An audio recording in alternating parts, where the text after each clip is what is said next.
your song again. Whatever may pass and whatever lies before me,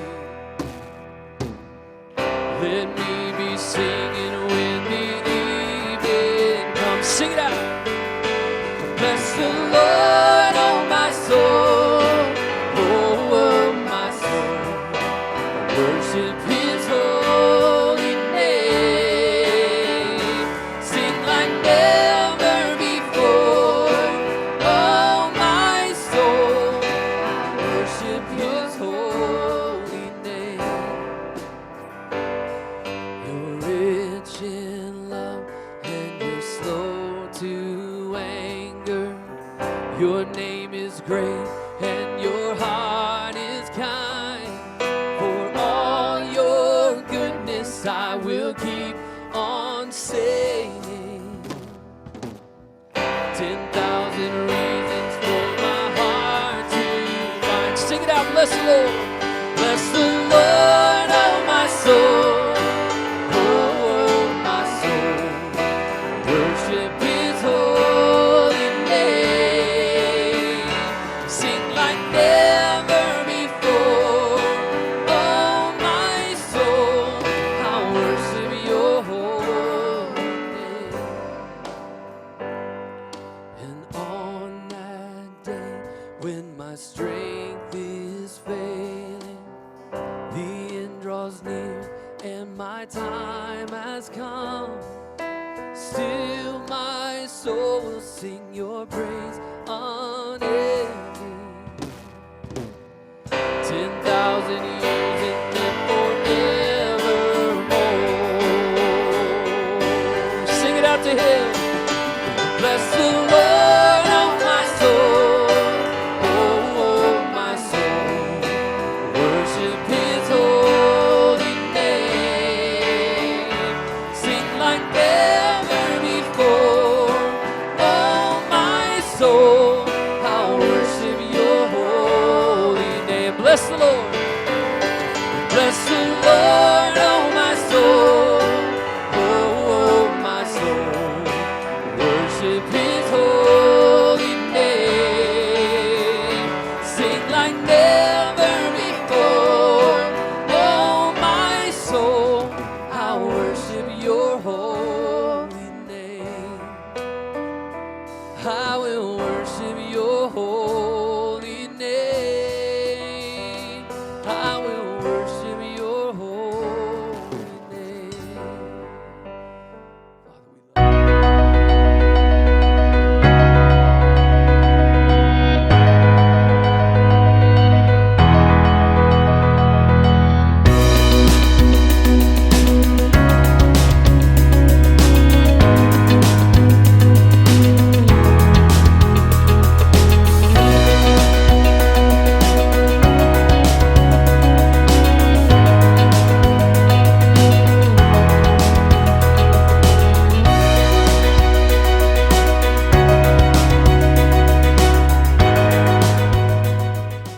We're going to continue in the book of James as we move on. If you want to turn to James chapter 3. This week I was reading a story about Henry Ford. And Henry Ford, back in the days when the automobile industry was really starting to boom and really start to take off, his factory was not able to keep up with the growing demand, and he needed more power. He needed more power for his plant so they could produce more and do things. And so he hired this guy by the name of Charlie Steinmetz. And Charlie Steinmetz was a genius, and his job was to come in and help them generate more power so they could produce more automobiles and be more efficient at what they were doing. And he came in and he created these generators and gave Henry Ford exactly what he was wanting. And over a period of time, it worked really well, but after a while, as is the case with anything, it broke down. And so Mr. Ford got his top engineers to look at the generators, and they couldn't figure out what was wrong. And so finally, he decided to call Mr. Steinmetz and say, the generators that you made have broken down. We don't know what to do. Mr. Steinmetz comes in. He's only there for a short period of time, goes in and tinkers with the thing, and sure enough, gets it back up and running. And then the very next day, sends Mr. Ford a bill for $10,000. And Mr. Ford's like, well, he wasn't here very long. I got to figure out what's going on. And he called him and said, I need an explanation as to why this bill is so much. And Mr. Steinman's answer was, there's a $10 charge for tinkering with the generator. There's a $9,990 charge for knowing where to tinker on the generator. And that's what we're going to talk about today as we look at verses 13 of 18 through James chapter 3.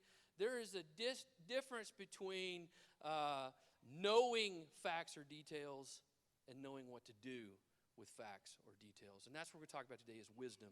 True wisdom is more than just knowing things.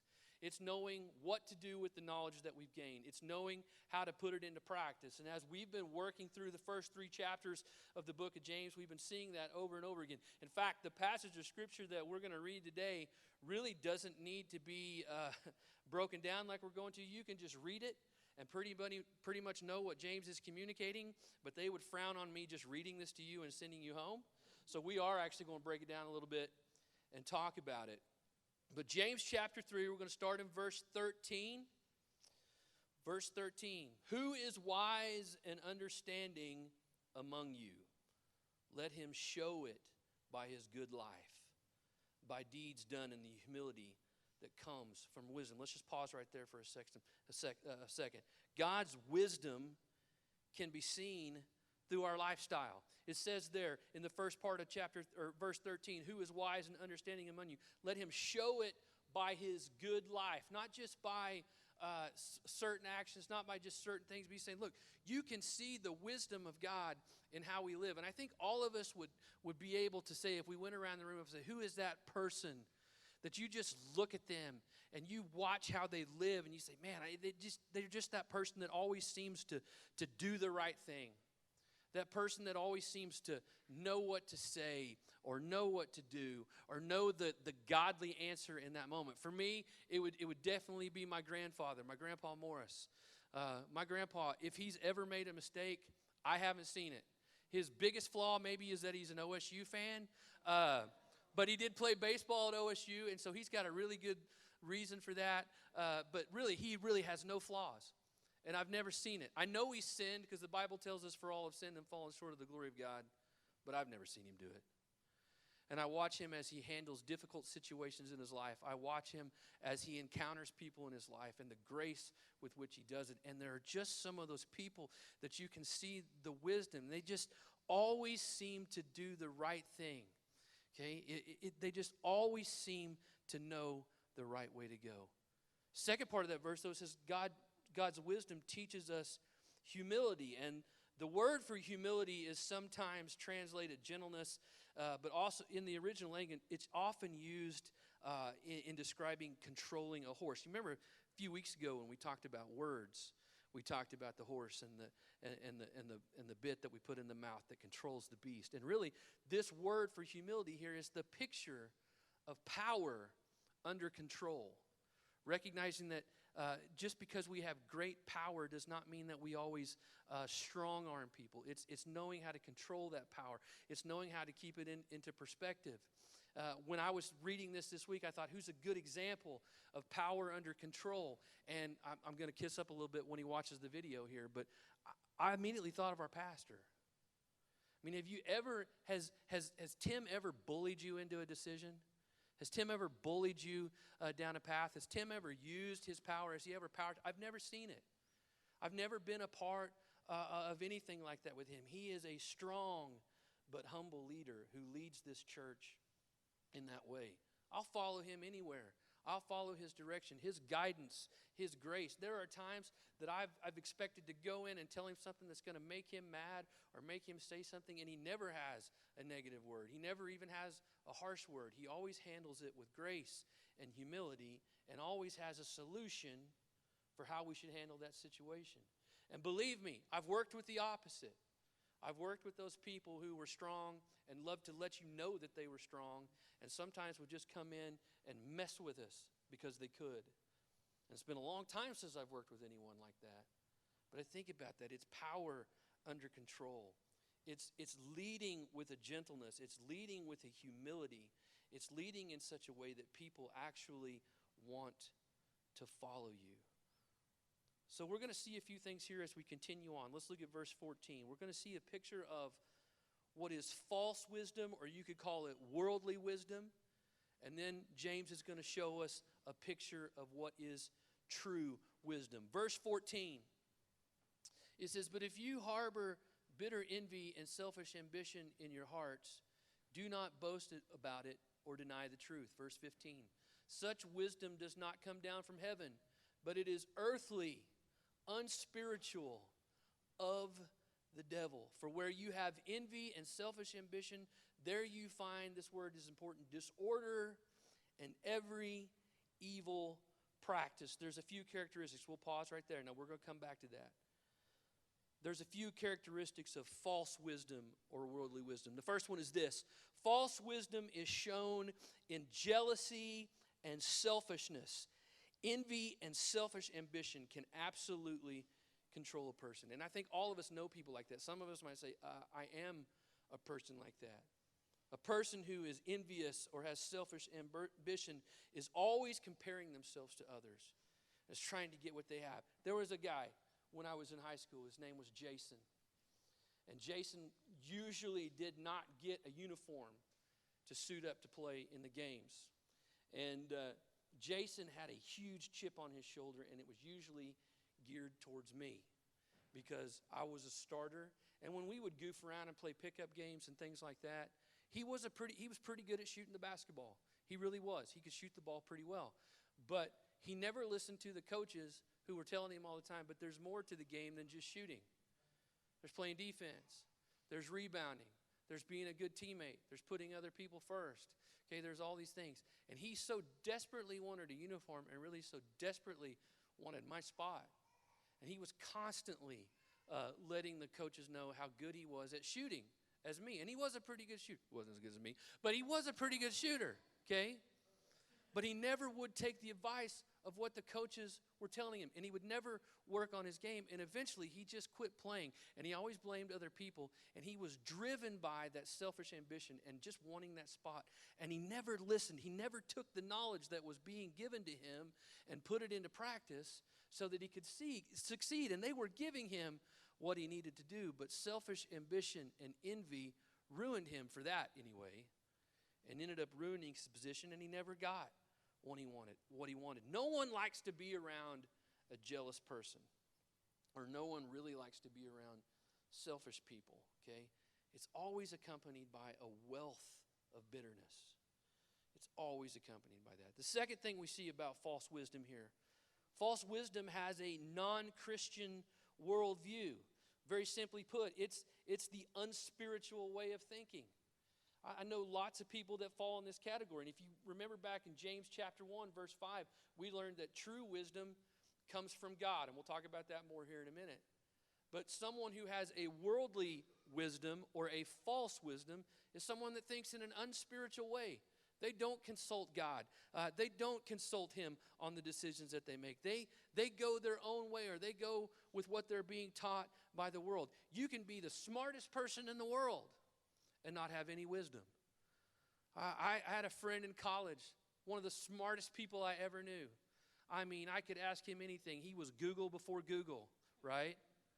But he was not a very wise person because he wasn't a spiritual person. Everything he knew was from the world. Every time he tried to deal with something, it was upon his own ideas. It was upon what someone had taught him. He was not led by the Spirit. He was not led by God to make good, wise choices. And then he couldn't understand why certain things didn't work out for him. The smartest person I've ever known, but could never put two and two together to be successful because he was relying on a false wisdom rather than a true wisdom.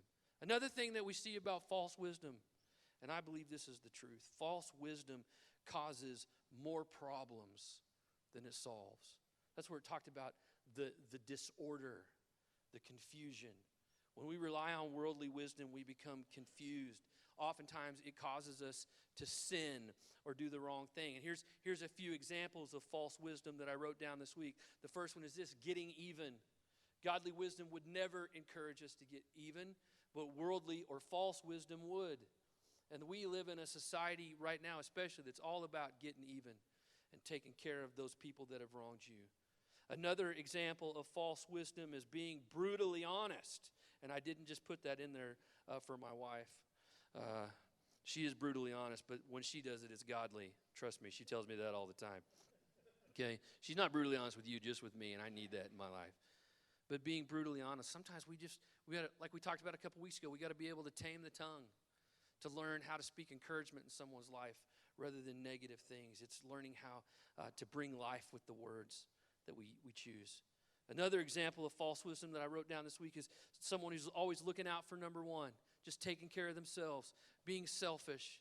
I mean, this world tells us to thine own self be true, and I see no evidence of that in Scripture, that we are to be true to ourselves. In fact, we are a distant third. It's God first, it's others second, and then we come into play after that.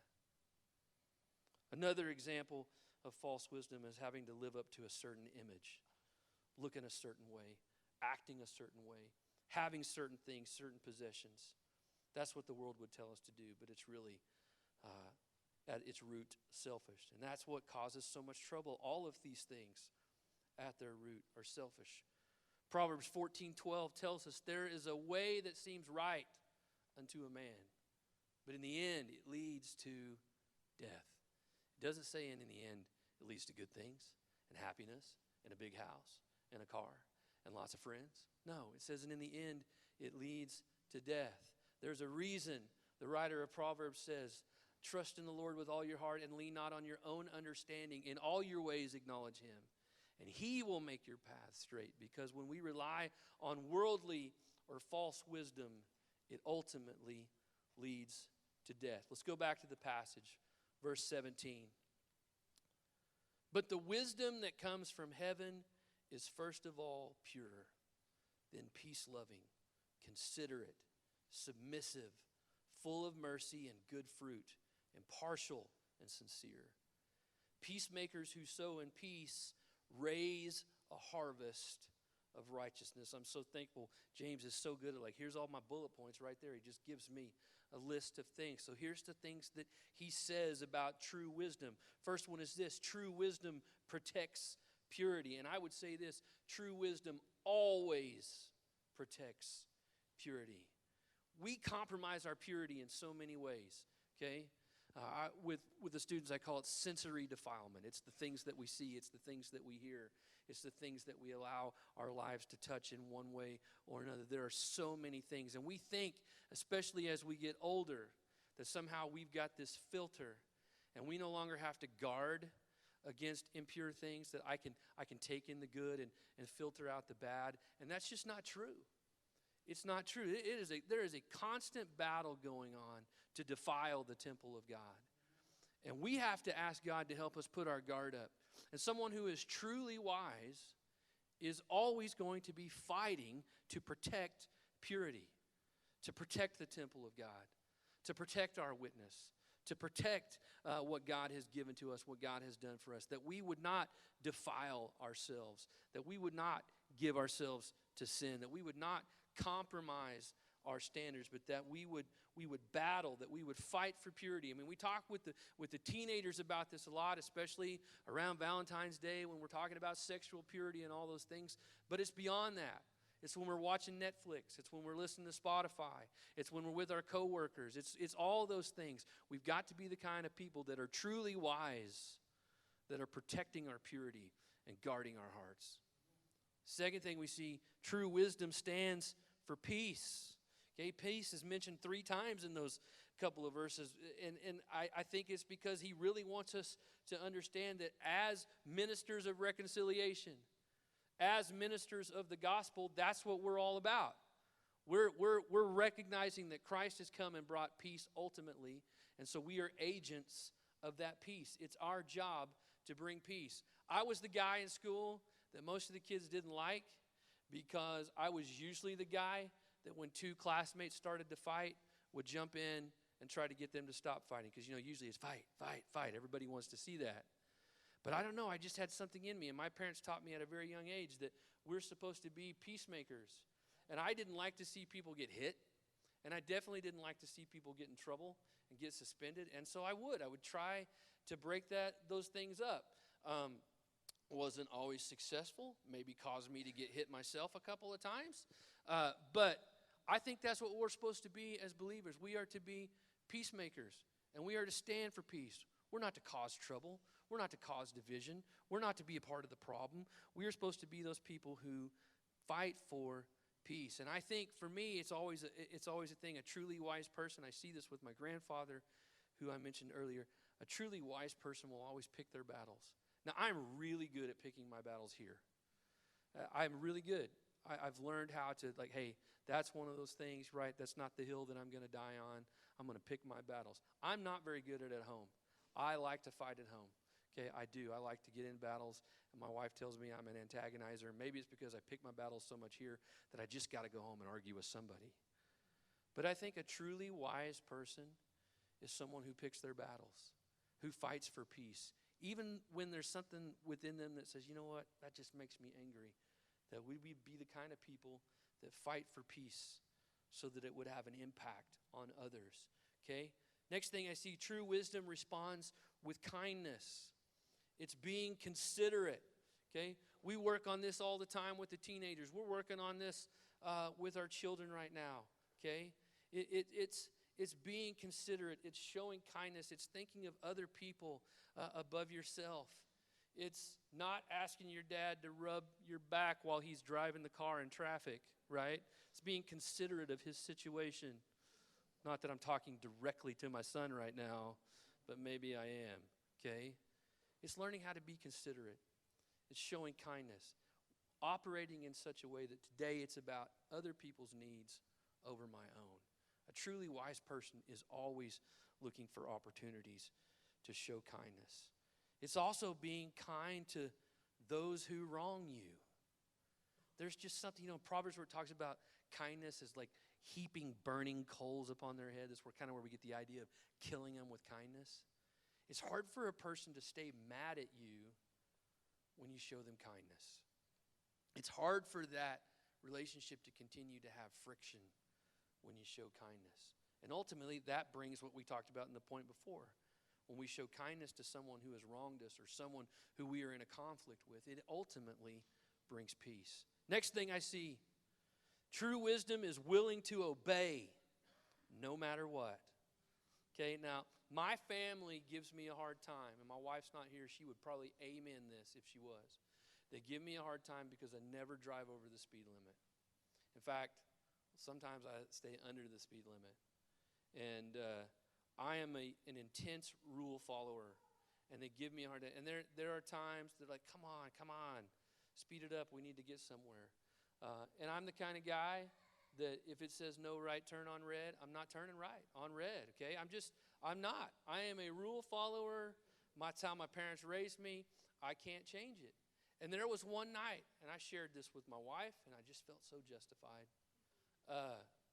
I'm sitting at a four-way stop at a red light, and there is no one there. Like, no one. And I was in a hurry, and there was great temptation to just go ahead and run that light and get to where I was going. But I thought, no, I'm not going to. And then another car pulled up behind me, right? And they were getting impatient. And I could just see by their body language, they're thinking the same thing. Dude, run the light. Nobody's here, right? And so they whip around me and go through the intersection. Boo! The cop over behind the trees that neither one of us saw got him. Okay? I was wise that day, right?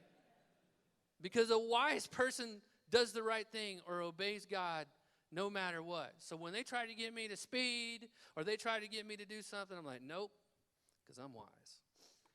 Or at least I try to be. I'm going to try to do the right thing. Next thing I see, true wisdom forgives people who have wronged you. We mentioned that a little bit before. And I wrote down this week, why? Why does true wisdom forgive people who wronged you? And ultimately the answer is this, because that's what Jesus did. Over and over again. I mean, Jesus died for everyone that wronged him. Jesus showed mercy to the Pharisees who were nothing but hateful to him. He was constantly forgiving those and ultimately paid the big price, the ultimate price to show forgiveness to us. Now, is it easy? Not always. I promise you, going to the cross was not easy. It was not a thing that he enjoyed, but he did it. Will forgiving people that have wronged you, will forgiving people that have hurt you, will forgiving people that have really wounded you deeply be easy? Probably not. But a truly wise person who is walking with the Lord will do it. They will do it, and they will reap the benefits and the blessings from it. Next thing I see, true wisdom does good things for others. It's a contrast to the disorder that we spoke about earlier. A wise person always knows to pay it forward. It's the good fruit that was talked about there in verse 17. And it leads to positive outcomes. Next thing, true wisdom treats all people with respect. Okay, and I know this is a struggle. We talked about this a few weeks ago when we were talking about showing favoritism, and we were talking about racism or prejudice and those things that happen in church life. Sometimes it can be a struggle, but how we treat people, as we talked about, is a reflection of what's going on in our hearts. And ultimately, it can lead or not lead to them coming to Christ. And so it's important how we treat people, that we treat all people with respect. I'd love to tell you that every teenager that I've ever had in my youth ministry, I just love them all equally. None of them ever get on my nerves. None of them ever do dumb things. But that would be a lie, because there are some of them that are hard to love. I'm not looking at any of them right now because I don't want anyone to think it's them. They're not here. We'll go with that. How about that? There are some that it's difficult. But I have found that it is so important, even those ones that are difficult to love, that I should at least begin by showing them respect and treating them that way and offering them a seat and offering them a plate at the table and being the kind of person that engages with them in conversation, even when it's not always difficult, even when they're not always kind or respectful themselves. But it's important that we be respectful of others, because ultimately it points them to Christ and it brings glory to him. Last thing, true wisdom lives with integrity. You know, we often define integrity as what we're doing when no one is looking. I define integrity with the students quite a bit as being the kind of person that can live with no regrets. And literally, the word integrity means without disguise. Okay, and I wrote this down this morning as I was sitting waiting for the kids to come in during Sunday school. Christian integrity is not being real, it's being Christ-like. You know, we're taught, worldly wisdom says, hey man, just be real, just be who you are. But as a Christian, I think it's more than just being real and being who you are. It's being like Jesus. It's being like him. That's true integrity for a Christian. To live as Jesus would have us live, to do as Jesus would have us do, to be the kind of person that is real, that has nothing to hide, but it's born out of goodness and doing good things. My dad taught me this so much growing up. My dad was the picture of integrity in my life. And my dad's not perfect. He has made mistakes. There were times in my life when I got to see him live with integrity through the mistakes that he made, picking up the pieces, and walking through that with the type of grace and integrity that a follower of Christ should have. It's living with no disguise. It's having nothing to hide. It's being a person of integrity. Some people may see these characteristics, I definitely think a lot of the world would today would see these as weak or soft, but I believe it's just the opposite. Because to be a person who's kind, who shows respect, has integrity, is willing to do things for other people, to be a peacemaker, to be a truly wise person, I believe takes guts, because it's going the opposite way. It's going against the flow. It's doing exactly the opposite of what the world would expect us to do so that we can point other people to Jesus. It's all about honoring God with our lives. That's what it means to truly be a wise person. I'd like to ask everyone to bow their